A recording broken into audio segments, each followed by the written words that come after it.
Hi everyone, welcome back to Code Family. So in this video, we are going to learn how we can install the latest version of Java.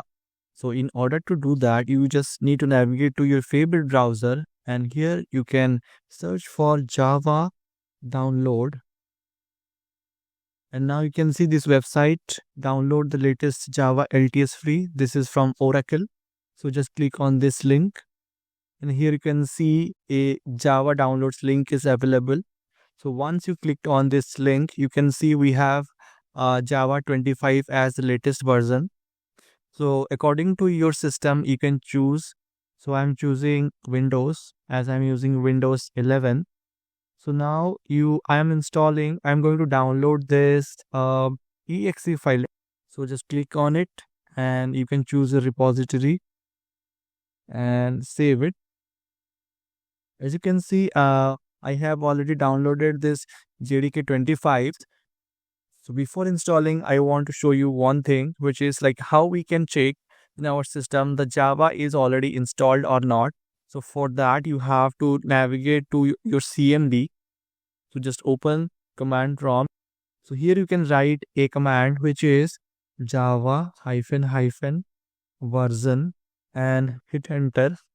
Here you can see Java is not recognized as an internal or external command. It means our Java is not installed yet. So let's first install it. So here you can see JDK 25 Windows and it is for 64-bit. So if you're using a 64-bit operating system, then you have download this 64-bit of JDK.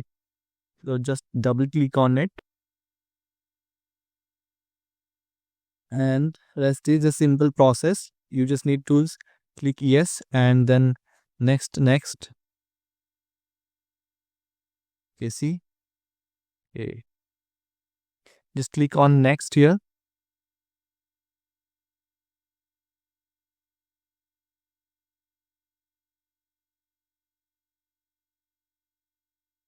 You see now you can see the Java is successfully installed. So just click on close and navigate to your C drive, and here program files, and here you can see Java JDK 25. Then you just need to go into this bin folder. Just click on it and copy this folder location. So in order to set the environment variables, you just need to navigate to this search bar and you can search here environment. And here you can see this edit the system environment variables. Just click on it and click on this environment variables. And here we have to just edit this part with our new Java location. So click on edit and click new and just paste the URL here and just click on OK and close it. And now if we go to the CMD again and if we write Java version, then you can see our Java 25.0.1 version is now installed.